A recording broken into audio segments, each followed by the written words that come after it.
उद्धवजी झाले, त्यानंतर शिंदे साहेब.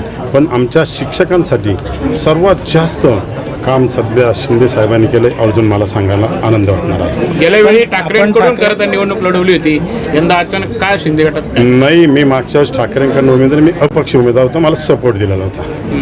यावेळी पण सपोर्ट मागितला होता? नाही, सपोर्ट वगैरे मागायचं काही काम नाही. आमच्या शिक्षकांचा आग्रह होता का आत्तापर्यंत इतिहासात ह्या सरकारने आम्हाला इतकं दिलं भरभरून का आत्ता यापूर्वी कोणीच दिलेलं नाही. म्हणजे 1650 कोटी ज्युनियर कॉलेजसाठी दिले, 1160 कोटी 20% 40%वाल्यांसाठी दिले. सगळ्यात महत्त्वाचा प्रश्न आमचा जुनी पेन्शन योजना 19 वर्षापासून प्रलंबित प्रश्न होता.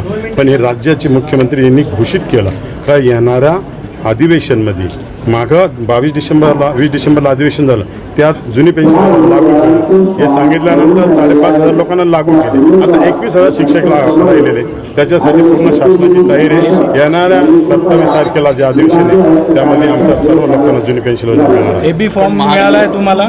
मिळाला. पण महाविकास आघाडीकडनं महायुतीकडनं राष्ट्रवादीला सुद्धा आता जे अर्ज देण्यात आलेला आहे, त्यामुळे अजित पवार गटाचे त्यांना देखील फूट पडली महायुतीमध्ये. फूट पडली. असं काही नाही, वरिष्ठ पातळीवर तो निर्णय घेतला जाईल. अजून काही माघारीला बरेच दिवस आहे, 12 तारखेपर्यंत सगळं पिक्चर क्लिअर होईल. पण अशी देखील चर्चा होती की संदीप गुळवेंना समोर आहे, देवांग गोडसेंचा अगदी शेवटच्या वेळेस तिकीट दिल्यामुळे पराभव त्यांना बघावा लागला.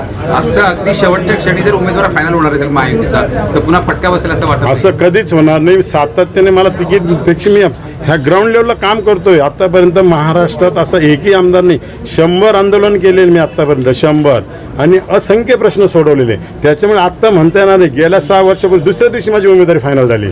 त्याच्यामुळे मला एव्ही फॉर्म तर महत्त्वाचीच गोष्ट आहे, पण मी सातत्याने संपर्कात आहे. उत्तर महाराष्ट्रामध्ये 10 वर्ष जनतेमध्येच होते, तेही कामच करत होते, तरी देखील जो विलंब झाला त्याचा फटका बसला. तुम्हाला शेवटच्या क्षणी प्रत्येक उमेदवारी जाहीर झाली. इलेक्शनची पद्धत अलग असते. आमचं सुशिक्षित मतदान आहे, लिमिटेड मतदान आहात. मी प्रत्येकाच्या घरी गेलो, प्रत्येकाच्या शाळेत गेलो, प्रत्येक लोकांचे प्रश्न सोडवले. त्याच्यामुळे जनमतामध्ये माझं सगळ्यात जास्त कौल. बंधू सोबत नाहीये नरेंद्र दराडे.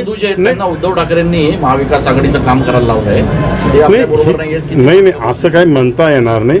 त्यावर आम्ही एक मीटिंग घेऊन, फॅमिलीची मीटिंग घेऊन त्याच्यावर योग्य ते डिसिजन म्हणजे ते काम करतील का? आज त्याच्या 12 तारखेपर्यंत बघत राहायचं. पण अशी देखील चर्चा आहे की संदीप गुळवेंना ही उमेदवार मिळाली, तुम्ही देखील स्वतः इच्छुक होते, मात्र गुळवेंना मिळाल्यावर तुम्ही हा मार्ग स्वीकारला? मुळीच नाही, मी उत्सुक नव्हतो आणि मी तिथं कधी मागितली नाही उमेदवारी. मला सपोर्ट द्या हे सुद्धा सांगितलं. ऑलरेडी मी अपक्ष म्हणून काम केलं. अपक्ष काम केल्यामुळे मला 5 वर्ष शिक्षकांचे खूप कामं करता आले.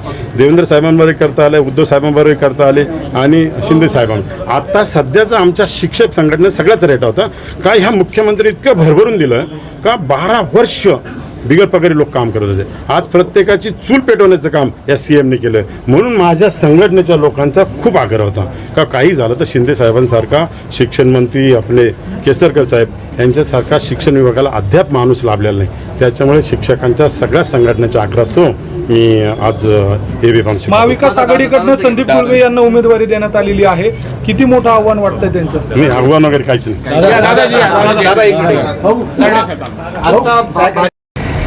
या बातमीपत्राचे प्रायोजक आहे LIC ऑफ इंडिया. जिंदगी के साथ भी, जिंदगी के बाद भी. संपर्क 98 90 98 40 42.